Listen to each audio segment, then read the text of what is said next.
네, 안녕하십니까. 땅 짓고 부동산 틱톡 시간입니다. 자, 오늘 이 시간에도 지난 시간에 이어서 심영석 미국 SWCU 대학교 부동산학과 교수님을 좀 모시고 말씀을 좀 나눠보겠습니다. 안녕하십니까? 예, 안녕하십니까. 예. 최근에 이제 그 교수님이 이제 그 누가 뭐래도 서울 아파트를 사라. 이런 책에서 보면 서울의 아파트 시장은 이게 절대 꺾이지 않을 것이다. 예. 자, 지금도 늦지 않았다. 당장 사라. 이제 이런 말씀을 하셨단 말이죠. 그래서 물론 사실 뭐 지금 강남 아파트가 이제 호가도 좀 사실 많이 강남의 경우에 예, 좀 맞습니다. 뭐 떨어지고 있고 뭐 거꾸로 또 오르는 지역도 있긴 합니다만 예, 이제 맞습니다. 예. 예. 그래서 좀 뭐 그런데 지금 상황이 이런데 지금 과연 그러면 저 서울 아파트 뭐 네. 사야 되는 겁니까 어떻게? 금방 말씀하셨듯이 예. 실수요 시장이라고 저는 이제 예전부터 봤는데요. 예. 예. 왜 그러냐 그러면 지금 서울 아파트가 강남 쪽에서는 뭐 사실은 거의 20억 뭐 이렇게 하지 않습니까? 기본이죠. 30평이. 예. 예. 10억은 기본이죠. 그 정도 되고 있는 시장에 투자하는 사람은 없습니다.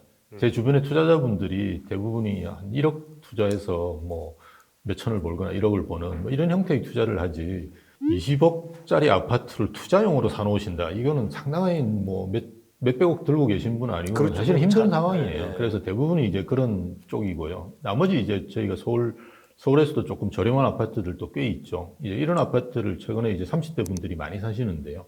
이런 분들도 사실은 그 집을 내 집 마련 차원에서 사실은 많이 하십니다. 최근에 이제 무주택자가 집을 사시거든요. 예, 그래서 물론 그걸 이제 사시느냐 아니면 이제 전세를 주느냐 하는 것도 다른 문제고요. 투자의 방식이니까요. 그래서 대부분 지금 서울시장은 사실 상당 부분 실수요로 돌아가고 있다고 저는 보고요. 대부분의 전문가분들이 그렇게 예, 말씀하시더라고요. 예, 맞습니다. 그래서 저는 또 이제 그 지금 상황 자체가 그 우리 수도권의 부동산 시장은 한 10년 정도 오르고요. 한 6, 7년 정도 떨어져요. 그런 프레임들이 계속 지금 진행돼 왔어요. 예. 그래서 물론 이제 금융위기 같은 게 오면 그 기간이 단축되기도 하고 그렇습니다. 그래서 2013년 8월 달부터 저희가 통계상으로 보면 올랐는데요. 2013년. 예, 2013년 8월부터 올랐습니다. 예. 그래서 10년 정도 간다 그러면 2023년 정도 가겠죠. 근데 부동산 상품이라는 것이 지금 이렇게 코로나19와 같은 사태가 벌어져가지고 정말 금융위기가 왔다. 이러면 이제 좀 땡겨지겠죠. 2021년이나 뭐 올해부터 떨어질 수도 있는 거고요. 근데 그렇지 않고 이게 일시적인 거라 그러면 저는 한 23년까지는 갈 거라고 봐요. 그리고 뭐 사실은 지금 그 코로나19가 일어나기 전까지만 하더라도 사실 비슷한 추이로 갔었거든요. 예, 예, 대신에 이제 우리가 그 상승의 상반기가 있고 하반기가 있는데 이제 하반기로 접어들었어요. 이게 하반기로 좀 접어들었다는 올라가기보다는 이제 이렇게 이제 약간 그런 상황에서 본다 그러면 우리가 뭐 1, 2년 사이에 집을 사고 팔 게 아니다 그러면 어떤 상품을 그 가지고 계시느냐가 제일 중요합니다. 이렇게 예전에는 저희가 어느 시기에 부동산을 사느냐가 상당히 중요했는데요. 이제는 시기도 중요하지만 어떤 상품을 가지느냐가 중요하거든요. 왜냐하면 갈수록 이제 고령화가 되면서 상품 간의 차별화가 굉장히 심하게 날 거예요. 그러니까 우리가 일본에 자주 가시는 분들은 아시지만 동경 도심의 아파트는 거의 안 떨어집니다. 최근에도 보면 오히려 오르고 있고요. 뭐 이런 상황을 고려해 본다 그러면 그래도 굉장히 안정적이고 뭐 저희가 이제 표현하기로 수요 확장성이 큰 상품. 그러니까 많은 사람들이 찾는 상품을 가져야 되는데 그거는 이제 강남의 아파트라든지 아니면 서울에 있는 아파트라는 거죠. 예. 그렇다면 좀 어떤 식으로 좀 접근을 하는 게 좋을지. 그러니까 뭐 저희가 뭐 막말로 뭐 30대 이제 소득도 없는데 뭐 강남 아파트를 살 수는 없는 노릇일 거고. 예, 맞습니다. 뭐 그렇다면 좀 그 예를 들면 뭐 연령대별로라든지 아니면 이런 식으로 접근을 해서 내 집 마련을 하면 좀 좋지 않겠냐. 그러니까 서울에 집을 사는데 이런 식으로 좀 접근을 좀 하면 좋겠다. 어떤 전략 뭐 이런 게 좀 없을까요, 좀? 그러니까 저희가 외부 강의를 가보면 최근에 30대 분들이 많이 오세요. 그런 분들한테 제가 항상 하는 이야기는 투자를 처음에 하셔가지고 일단 그러니까 한 번에 바로 서울에 진입한다고 생각하시면 할 게 없습니다. 그러면 그냥 가만히 누워가지고 욕을 하는 수밖에 없죠. 그러면 나중에 은퇴할 시점에도 마찬가지로 누워가지고 욕을 하고 있을 거예요. 예, 우리가 그 소득이라는 거는 나중에 한 30년 지나고 난 다음에 자산을 형성하는 데 있어서는 큰 요인은 아닙니다. 저희도 친구들 이렇게 보면 월급 수준은 거의 비슷했는데요. 나중에 되면 뭐 소득 수준이 수십억이 차이 나는 친구들이 있습니다. 근데 그거는 대부분이 자산이에요. 그래서 자산을 어떻게든 잘 활용하시는 것이 중요한데요.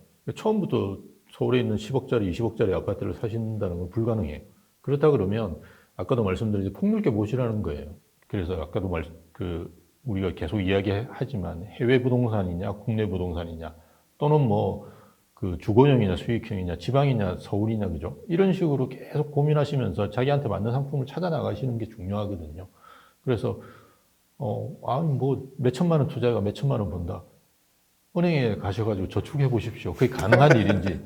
그래서 지금 우리가 금리 이제 역으로 네. 떨어졌는데요. 그러니까 우리가 10억짜리 아파트를 사신다 그러면 10년에 한 1억 오르면 돼요. 그러면 금융상품보다 훨씬 좋은 상품이에요. 전체 포트폴리오 차원에서 부동산 상품을 어떻게 가져갈까 이런 걸 고민하시면 그렇게 하시면서 30대부터 이제 투자를 하시면 상당히 그 부를 축적하실 수 있고요.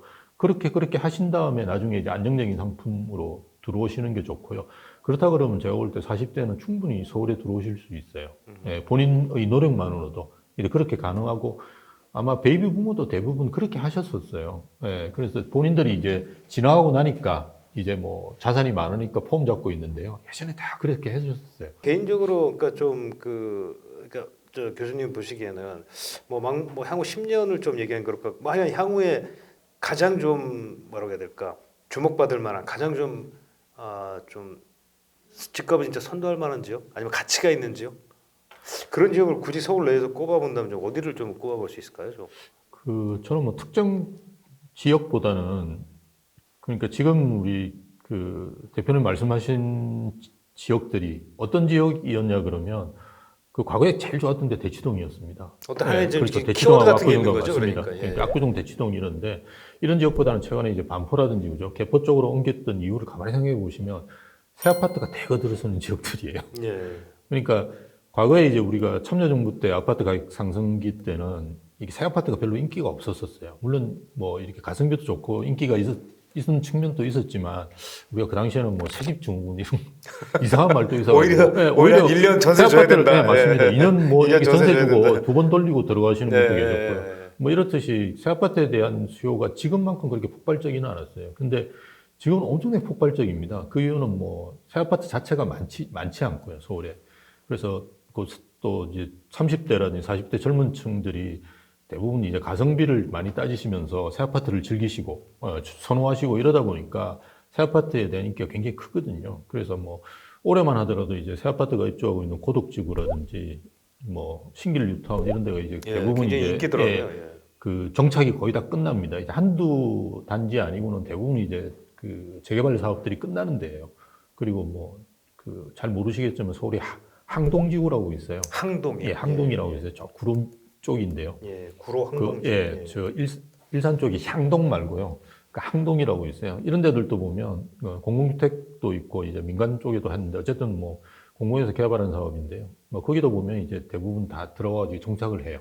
그리고 뭐 저희가 가재울 루터울입니까? 이런 데들도 좀 남긴 남았지만 그죠? 이제 거의 다 끝났어요. 뭐 이렇게 완전히 획기적으로 바뀌는데 주거 환경이 이런 쪽은 저는 굉장히 전망이 있다고 봐요.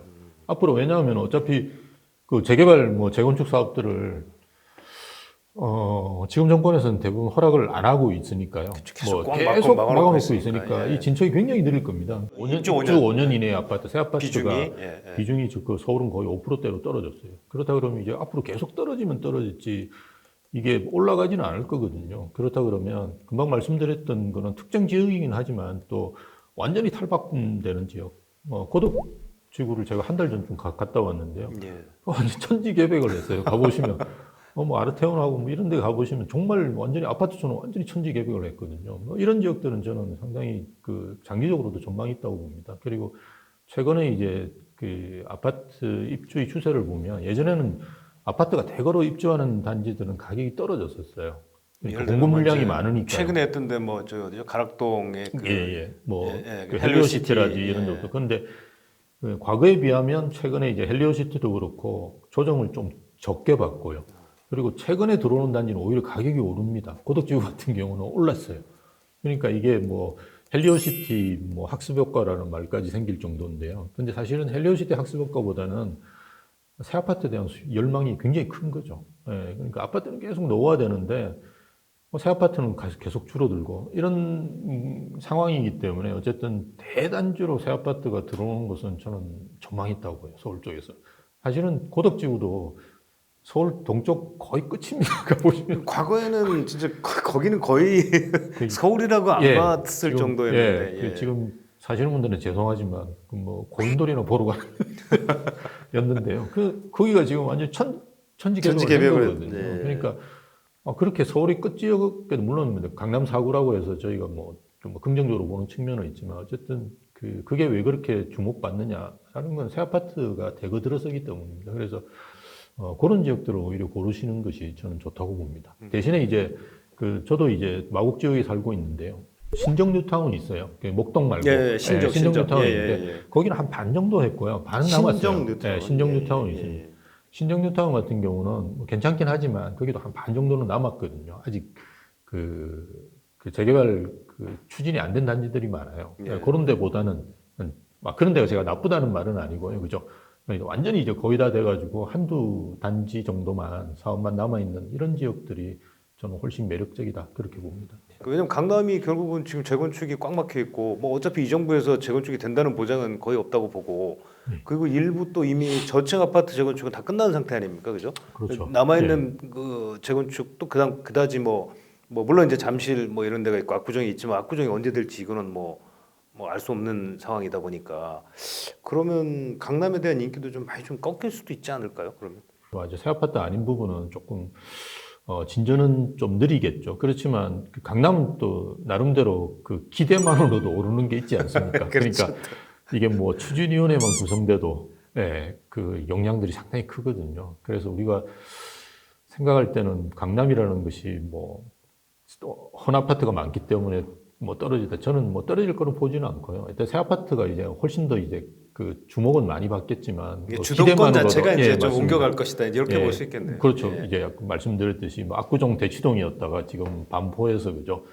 개포동 이런 쪽으로 새 아파트 쪽으로 이제 그런 동별로 이렇게 이동할 수는 있겠지만 강남이 가지고 있는 상징성을 해치기는 힘들 거예요. 왜냐하면 주거 선호 지역은 1, 2년 사이에 이루어지지 않거든요. 예. 그래서 거의 30년 이상 이렇게 유지해 왔기 때문에 그 부분은 계속 가지 않을까 이렇게 봅니다. 예.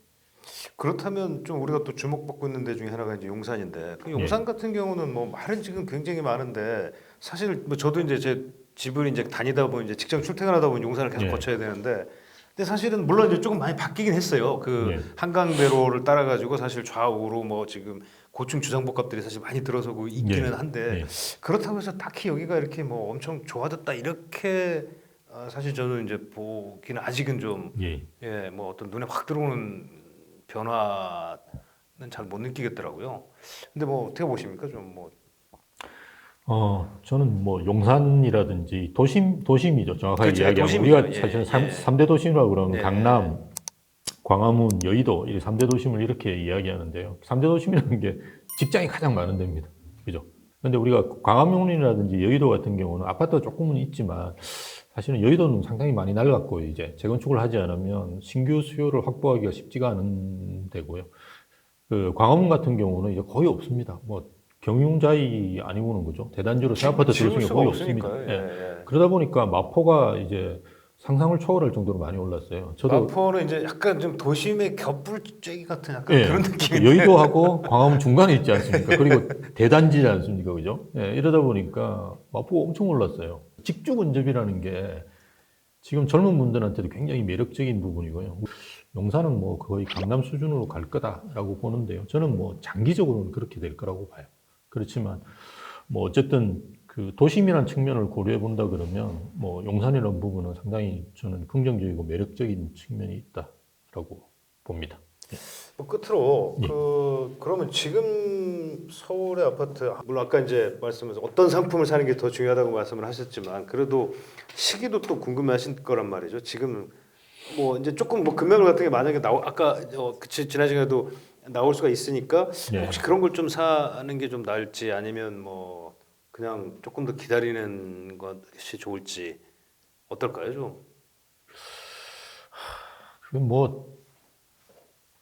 지금 한 3월 정도는 좀 지켜보시는 게 저는 좋지 않을까 싶고요. 근데 저는 외부 강의할 때 항상 드리는 말씀은 무주택자라 그러면 시기를 고려하지 말고 좋은 상품을 사시라고 예전부터 많이 이야기했는데요. 우리가 주식에서도 보면 발에서 사는 게 아니라 무릎에서 사라는 말씀을 예. 많이 하지 않습니까? 사실은 발이라는 게 어딘지를 우리가 알 수가 없거든요. 주식도 이게 그러니까 최저점을 우리가 알는다는 게 상당히 힘듭니다. 제가 아까 2013년 8월이 우리가 최저점이었다 그러는데 저희가 그래프를 그려보면 이렇게 딱 이렇게 제일 바닥에 있어요. 근데 그거를 지금 19년, 20년까지 그려놓으니까 그게 최저점인 걸 알지. 이제 아는 거죠. 결과적으로 아는 그 거죠. 14년도에 그걸 알 수 있겠습니까? 모른다는 말입니다. 그래서 15년, 16년 사셨더라도 상당히 문제가 없거든요. 그래서 그런 측면에서 본다 그러면 뭐 저는 무주택자시라 그러면 언제든지 뭐 좀 급매물 같은 게 나오고 좋은 상품이다 그러면 뭐 구입하시는 것도 저는 나쁘지 않을 것 같아요. 근데 이제 그게 아니고 이제 투자 측면에서 고려하신다 그러면 이제 뭐 아주 오랫동안 지켜보셔야 되겠죠. 예, 지금 상황 자체를 뭐 투자로는 지금 상황 자체가 그렇게 여의치는 않으시니까 그죠. 그렇지만 그게 아니다 그러면 뭐 저는 뭐 시기 같은 걸 크게 고려 안 하시는 게 좋지 않을까 이렇게 봅니다. 예.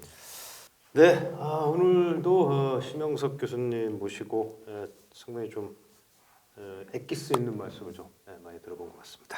네, 오늘 시간 여기까지 하겠습니다. 고맙습니다. 감사합니다.